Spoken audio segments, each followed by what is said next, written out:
네, 시온 찬양대 세계적인 찬양이었습니다. 큰 은혜 받았고요. 또 오늘 이 자리에 또 하나님이 임재하시는 또 천국과 또 하나님 나라 될 줄 믿습니다. 광고에서 들으신 대로 다음 주일 저녁 예배 후에 재직회가 있고요. 또 특별히 필리핀에 있는 시로하우스 매각 보고가 있을 예정입니다. 우리 재직들은 모두 다 참여해 주시기를 바랍니다. 오늘 본문은 사도 바울이 예수님 믿기 전에 바울이 아니라 사울이었을 때의 모습을 보여줍니다. 그는 교회를 박해하고 그리스도인들을 잡아들이던 사람이었습니다. 1절을 보시면요, 사울은 그가 죽임 당함을 마땅히 여기더라 그럽니다. 여기에서 그는 스데반 집사님을 가리켜요. 바로 앞장에서 스데반은 복음을 전하다가 유대인들에게 돌에 맞아 죽습니다. 그런데 이 사건 현장에 사울도 있었습니다. 사도행전 7장 57절과 58절인데요, 한번 보실까요? 시작. 그들이 큰 소리를 지르며 귀를 막고 일제히 그에게 달려들어 성 밖으로 내치고 돌로 칠세. 증인들이 옷을 벗어 사울이라 하는 청년의 발 앞에 두니라. 58절에 보시면 이 스데반을 돌로 치려는 사람들이 그들의 옷을 사울의 발 앞에 두었다 그러죠. 이 말은요, 사울이 단순히 옷을 보관했다 그런 뜻이 아니라 그가 이 스데반의 처형을 승인하고 감독하는 위치에 있었다는 뜻입니다. 그래서 오늘 본문인 8장 1절에서 사울은 스데반이 죽임 당함을 마땅히 여겼다라고 하는 겁니다.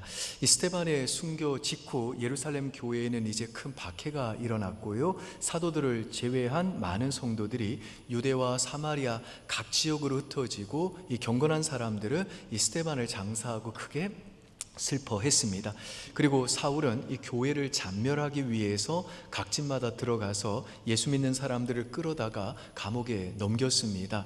오늘 본문 3절에 나오는 이 잔멸하다라는 말은 이 맹수가 먹잇감을 찢는 것처럼 잔혹하게 파괴했다라는 뜻입니다. 우리 오늘 본문 1절에서 3절 한번 읽을 텐데요, 제가 1절 읽고 여러분이 2, 3절 읽어주십시오.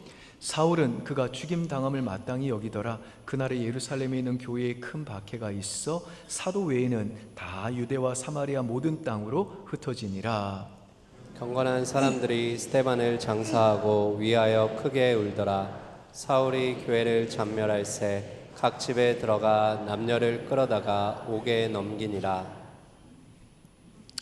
오늘 설교 제목을 제가 그 한 죄라고 정했는데요, 이 제목은 로이드 존스 목사님이 쓴 영적 침체라는 책에서 가져온 겁니다.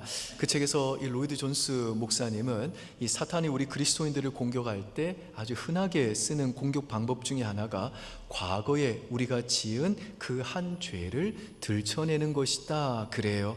이 과거에 내가 지은 그 특정한 한 죄, 그 한 죄가 남긴 영향과 또 상처와 기억 때문에 이 사탄의 정죄에 시달리게 되고 자기 스스로를 계속 정죄하고 기쁨을 잃고 영적 침체 속에서 비참하게 살아가는 그리스도인들이 의외로 많다는 겁니다.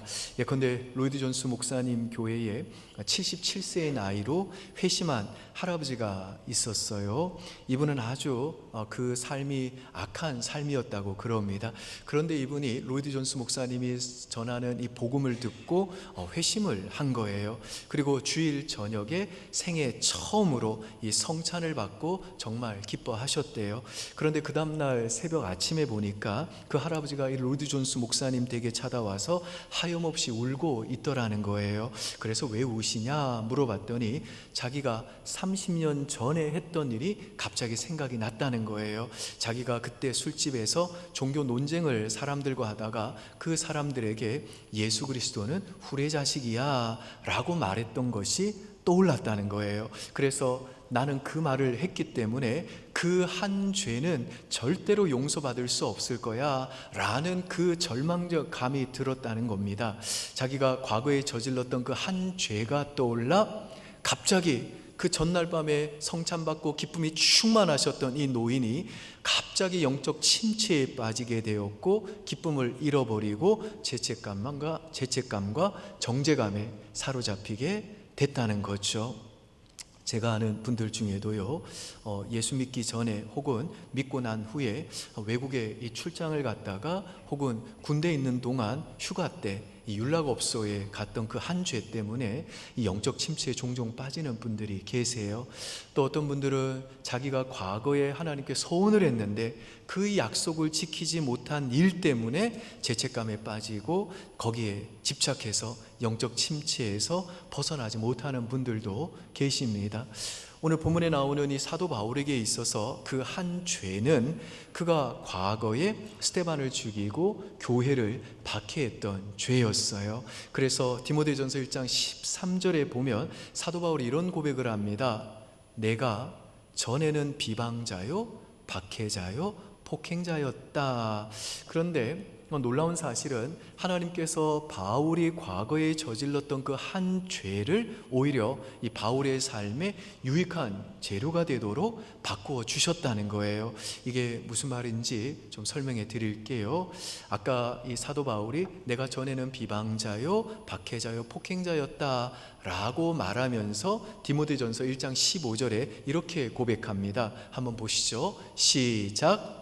이쁘다 모든 사람이 받을 만한 이 말이여 그리스도 예수께서 죄인을 구원하시려고 세상에 임하셨다 하였도다. 죄인 중에 내가 괴순이라. 여기 보시면 사도 바울이 단지 나는 죄인이다 라고 말하는 게 아니라 나는 죄인 중에 괴수다. 그렇죠? 이 괴수라는 이 말의 헬라어는요, 최고라는 뜻입니다. 그러니까 나는 죄인 중에 괴수다 라는 이 말은 나는 죄인 중에 최고다, 최고봉이다, 나는 죄인 중에 CEO다 라는 의미인 겁니다. 나는 죄인 중에 정점을 찍은 인물이라는 거죠. 그렇다면 우리가 생각하기에 바울이 그리스도를 믿기 전에 교회를 핍박하고 스데반을 죽이는 일에 동조하고 성도들을 옥에 가두고 죽인 사람이었기 때문에 자기를 가리켜서 죄인 중에 괴수라고 하는 거구나, 이렇게 생각할 수 있습니다.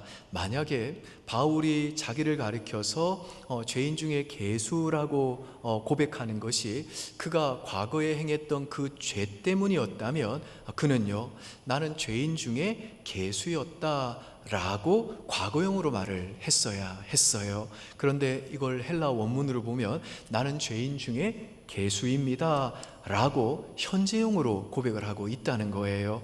여러분, 그 이유가 뭘까요? 결론부터 말씀드리면 바울은요, 과거에 저지른 그 한 죄로 인해 진짜 죄의 본질이 무엇인지를 깨달았기 때문입니다. 바울이 스데반을 죽이고 예수 믿는 자들을 잡으러 다메섹으로 갈 때 부활하신 예수님을 만나게 되죠. 그때 부활하신 예수께서 바울에게 이런 말씀을 하세요. 사도행전 9장 3절과 4절입니다. 시작. 사울이 길을 가다가 다메섹에 가까이 이르러더니 호련히 하늘로부터 빛이 그를 눌러 비추는지라. 땅에 엎드러져 들음에 소리가 있어 이르시되 사울아 사울아 내가 어찌하여 나를 박해하느냐 하시거늘. 자, 여기 보시면 지금 사도 바울은 스데반을 죽이고 예수 믿는 자들을 박해했는데 예수님은 뭐라고 말씀하세요? 사울아 사울아 네가 왜 나를 박해했느냐 그러세요. 네가 왜 저 사람들을 박해했느냐가 아니라 네가 왜 나를 박해했느냐 그러신다고요. 그러니까 바울이 예수님을 만난 이 사건을 통해 뭘 깨닫게 되었느냐? 죄의 본질은 내가 사람에게 잘못하면 분명히 그 사람에게 잘못한 게 맞지만, 그리고 손해를 끼치면 그 손해를 갚아줘야 되는 것도 맞지만, 죄의 본질은 단순히 사람에게 내가 잘못한 게 아니라, 또 도덕적인 실패가 아니라, 인간관계에서의 잘못이 아니라, 죄의 본질은 1차적으로 하나님을 대적하는 거다, 이걸 깨닫게 됐다는 거예요. 여러분, 한번 생각해 보십시오. 기물을 파손한 사람이 있습니다. 그런데 그 기물을 파손한 사람이 그 기물의 주인도 주먹으로 쳤다고 생각해 보세요. 그럼 뭐가 더 중죄입니까? 물건보다 사람이 훨씬 더 가치 있기 때문에 사람을 친 게 더 중죄가 되는 거죠. 그렇죠? 사람을 죽인 사람이 또 있다고 쳐봅시다. 왜 살인하는 것이 훨씬 더 무거운 죄입니까? 물건보다 훨씬 더 큰 존귀한 것, 하나님의 형상으로 지음받은 그 인간의 생명을 함부로 다뤘기 때문입니다. 그러니까 내가 범죄하는 대상이 누구냐에 따라서 형량이 훨씬 더 가중되고 더 중한 죄가 된다는 거예요. 그렇다면 온 우주에서 가장 크고 위대하며 고귀하고 중요한 것은 무엇이겠습니까? 그분이 하나님이시죠. 내가 비록 사람에게 죄를 범했지만 그 사람을 사랑하라는 말씀을 어기고 불순종한 그 죄가 결국 하나님의 말씀을 어기고 하나님을 대적한 것이라면 그건 사물하게 한 것도 아니고 사람한테 한 것도 아니고 누구를 건드린 겁니까? 하나님을 건드린 거예요. 그래서 예수께서 바울에게 네가 어찌하여 내 백성 건드리냐, 사람을 치느냐 하지 않으시고 왜 나를 핍박하느냐라고 말씀하셨다는 겁니다. 그러니까 사도 바울은요, 예수 믿기 전에는 자신의 도덕적인 어떤 신념, 종교적인 신념으로 나름 종교적인 생활하고 도덕적으로 열심히 살았고 또 자신의 그 종교적인 신념이 옳다는 생각으로 사람을 박해했다고 생각했는데 예수님 만나고 딱 나니까 내가 행한 죄는 분명히 사람에게 잘못한 것도 맞지만 더 본질적으로 하나님을 대적하는 죄였다는 걸 깨닫게 됐다는 거예요. 죄에 대한 이 바울의 기준이 예수 믿고 완전히 바뀌게 됐다는 거죠. 그래서 예수 믿고 나서도 바울은 나는 죄인 중에 괴수다, 최고봉이다, CEO다 라고 고백했다는 거예요. 예수님과 함께 한 저녁 식사라는 책이 있습니다. 거기에 보면 하나님을 대적한 우리의 죄가 얼마나 큰지를 이렇게 설명해요. 여러분에게 지금 명함 하나가 있다고 생각을 해 보십시오. 그 명함 앞면에는 이제 사람의 이름과 주소와 전화번호가 적혀져 있고 그 명함 뒷면에는 빈 공간입니다. 그 뒷면에 이제 여러분들이 생각하기에 역사상 가장 선한 사람의 이름을 맨 위에 딱 쓰는 겁니다. 뭐 예를 들면 마더 테레사 같은 사람 이름을 딱 쓰는 거예요. 그리고 여러분이 생각하기에 역사상 가장 최악의 인물, 예를 들면 히틀러의 이름을 그 명함 맨 아래에 이제 쓴다고 생각을 해 보십시오. 그렇다면 이제 맨 위에는 마더 테레사가 있고 맨 아래에는 히틀러가 있는 거죠. 그러면 여러분은 어느 정도 위치에 해당된다고 생각을 하십니까? 편의상 그냥 그 중간 정도쯤에 우리의 이름을 한번 써봅시다.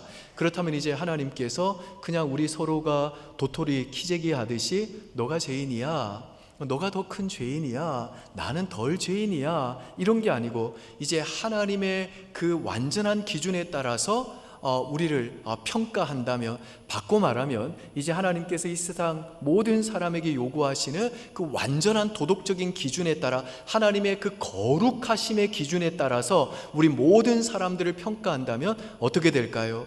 그 책에서 이제 비유하기를 그 맨 윗칸에 마더 테레사 라는 이름을 쓰고 또 맨 아래에 히틀러라는 이름을 쓰고 그 중간에 우리 이름을 쓴 그 명함을 잠실에 있는 롯데타워 옆에다가 놓는 거예요. 롯데타워가 뭐 123층이고 555m라고 그러죠. 그 명함을 그 롯데타워 옆에다가 딱 두면 이제 우리는 뭘 깨닫게 되는 겁니까? 인간 편에서는 우리의 죄의 크기를 도토리 키 재기하듯이 비교할 수 있지만 하나님의 그 거룩하심, 하나님의 그 완전하심의 그 기준은 그게 아닌 거죠. 하나님의 그 완전한 기준, 그 완전한 거룩하심의 기준은 그 123층 되는 높이가 되는 롯데월드 타워 높이보다 훨씬 더 높다는 거예요. 그렇다면 결론적으로 우리는 뭘 깨닫게 됩니까? 하나님의 그 거룩하심, 그 완전하심의 기준으로 비교하면 마더 테레사나 히틀러나 자신의 힘으로는 절대로 하나님께 다다를 수가 없는 거죠. 하나님의 그 완전함이라고 하는 기준에 이룰 수가 없다는 거예요. 모두가 죄인이고 모두가 하나님의 은혜가 필요한 사람들이라는 거예요. 그렇기 때문에 이 세상 그 누구든지 거룩하고 완전하신 하나님 앞에 서서 그분의 기준에 따라서 우리 자신을 비추어 볼 때 나는 죄인이 아니라고 말할 사람이 한 사람도 없다는 거예요. 그리고 우리 하나님은 어떤 분이시냐? 우리가 도무지 상상하지 못할 정도로 위대하고 영광스럽고 거룩하시고 영원한 분이시기 때문에 그분을 대적한 우리의 죄의 형량은 영원한 형벌일 수밖에 없다는 거예요. 그래서 우리가 그리스도인이 되고 나서 아무리 하나님 말씀대로 살고 경건하게 살았다 할지라도 우리가 그 하나님의 거룩하심과 그 완전하심과 그 하나님의 영원하심, 그 위대하심을 알아가면 알아갈수록 하나님 앞에서는 사도 바울처럼 나는 죄인 중에 괴수입니다 라고 고백할 수밖에 없다는 거예요. 아멘이세요, 여러분? 여러분, 제가 예전에 했던 이야기인데 기억나실 겁니다. 레베카 피퍼시라는 기독교 여성 강연가가 쓴 토마토와 빨간 사과라는 책에 보면 이런 이야기가 나와요. 어느 사모님이 결혼 전에 교회에서 전도사로 사역하면서 혼전, 성관계를 해서 아이를 임신했는데 자기가 늘 교회에서 전도사로 늘 혼전, 순교를 강조했는데 내가 망신당할 수 없다 그래서 몰래 낙태를 한 거예요. 이분이 이제 결혼해서 남편은 목사님이고 아이도 넷이나 있고 남편도 사랑해요. 주님이 나를 용서해 주셨다는 거, 예수 그리스도가 십자가에서 죽으셨다는 거 수백 번 들었어요. 그거 믿는 분이세요. 그런데 결혼 전에 자기가 혼전 순결 못 지키고 낙태한 그 죄책감에 지금도 시달리고 자꾸만 영적 침체에 빠진다는 거예요. 그래서 이분이 레베카 피퍼에게 와가지고 고백했다는 거예요. 그때 레베카 피퍼시 뭐라고 그랬냐? 뭘 그렇게 고민하느냐? 당신 인생에 낙태한 게 제일 큰 죄인 줄 알죠? 당신은 더 큰 죄를 저질렀어요. 당신은 당신의 아이가 아니라 남의 아이도 죽였잖아요. 그러니까 내가 남의 아이를 죽였다고요? 그 남의 아이가 누굽니까? 그랬더니 레베카 피퍼시 이렇게 말을 했습니다. 한번 보시죠. 착한 사람이든 나쁜 사람이든 낙태 경험자든 낙태 반대자든 우리 모두에게는 지금까지 존재한 인간 가운데 유일하게 죄가 없는 한 인간의 죽음에 책임이 있습니다. 예수는 우리의 모든 죄, 과거, 현재, 미래의 죄를 위해 죽었습니다. 예수가 갚지 못할 죄가 있다고 생각하시는 거예요? 자매로 하여금 아기를 죽이게 한 그 교만의 죄가 바로 그리스도를 죽인 죄랍니다. 무슨 말이에요? 예수님이 우리 죄 때문에 십자가에서 죽으셨기 때문에 우리는요 다 남의 아들을 죽인 자라는 거예요. 우리는요 다 하나님의 아들을 죽인 죄인들이라는 거예요. 그러니까 이 여자가 가지고 있었던 착각이 뭡니까? 나 괜찮은 존재라는 거예요. 나는 그렇게 낙태하고 죄짓고 사는 존재 아니었다는 거예요. 그런데 그거 새빨간 거짓말이라는 거예요. 이 여자는 원래 어떤 존재냐? 하나님의 아들을 죽인 죄인이라는 거예요. 그러니까 하나님은 얼마든지 우리가 죄 짓는 걸 막으실 수도 있지만 때로는 하나님이 기뻐하지 않으시고 하나님이 찬성하지는 않지만 하나님이 예수 그리스도의 죽음을 사람들이 죽이는 것을 찬성하지는 않지만 그것을 허락하신 것처럼 하나님은 우리도 과거에 그 한 죄를 우리가 짓는 걸 찬성하지는 않지만 허용하실 때가 있는데 그 허용의 이유가 뭐냐? 그 한 죄를 통해 내 죄인됨을 깨닫게 하기 위해서라는 거예요. 그 자매의 경우에는 하나님이 찬성하지는 않지만 왜 낙태하는 그 죄를 허용하셨느냐? 그 자매가 날마다 아이를 낙태한 죄를 깨닫고 죄책감에 사로잡혀 영적 침체에 빠지게 하시기 위함이 아니었다는 거예요. 그게 아니라 그 한 죄를 통해 그것보다 훨씬 더 큰 죄, 그러니까 죄가 없는 하나님의 아들인 예수 그리스도를 죽인 죄의 책임이 그 자매에게 있다는 걸 깨닫게 하심으로 그 죄까지도 용서해 주신 하나님의 사랑에 감격하고 아무리 예수 믿고 경건하게 살아도 나는 죄인 중에 괴수입니다 라고 하는 이 믿음의 고백을 가지고 평생에 오직 하나님의 그 은혜만을 자랑하고 의지하게 하시기 위함이었다는 거예요. 여러분, 저와 여러분의 과거에도 숨기고 싶은 죄악이 있습니다. 내가 결혼할 상대에게도 숨기고 싶은 죄가 있다고요. 하나님이 찬성하지는 않았지만 우리의 삶에 허용하신 죄가 있다고요. 그래서 그것 때문에 내가 죄책감에 사로잡히고 영적 침체에 빠지기도 합니다. 내가 어떻게 엄마 아빠한테 이렇게 분노를 할 수 있지? 어떻게 내가 이런 거짓말을 하지? 어떻게 내가 결혼 전 성관계에 놓고 내 평판 때문에 아이를 낙태해서 죽였지? 이런 일들이 있다는 거예요. 내가 어떻게 결혼 전에 그렇게 막 내 인생을 살다가 그렇게 아무 여자랑 그렇게 잠자리를 했지? 이런 일들이 있다는 거예요. 그런데 그 순간은 망한 순간이 아니라는 거예요. 오히려 하나님께서는 그때 내가 그 한 죄를 짓는 걸 허용하심으로 나는 사실 이것보다 훨씬 더 큰 죄인이라는 걸 깨닫게 하신다는 거예요. 훨씬 더 큰 죄가 뭔데요? 나는 하나님의 아들을 죽인 죄인이라는 거예요.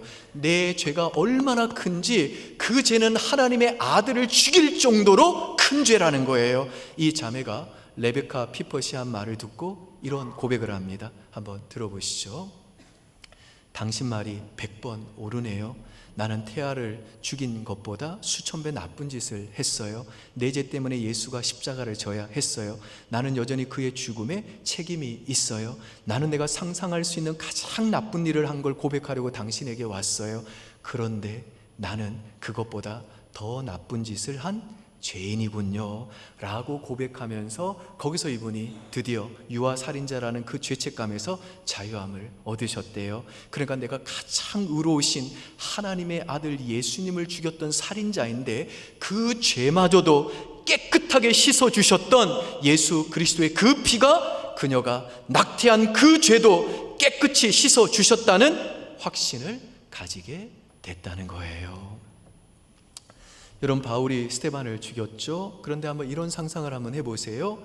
바울이 이제 예수님 믿고 교회 갔겠죠. 그런데 거기에 스데반 집사님 엄마 아빠가 앉아 계신 거예요. 스데반의 동생들이 앉아 있는 거예요.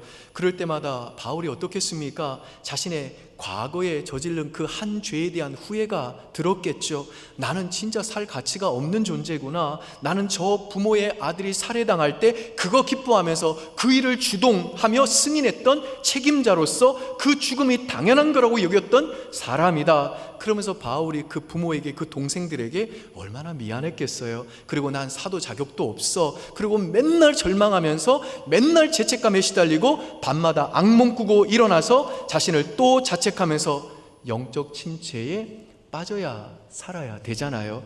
그런데 놀랍게도요, 성경을 보잖아요, 사도 바울이 그랬다는 흔적이 없어요. 오히려 그가 감옥에 갇혀 있을 때에도 그는요, 기쁨의 서신인 빌립보에서 나는 기뻐하노라 외쳤던 사람입니다.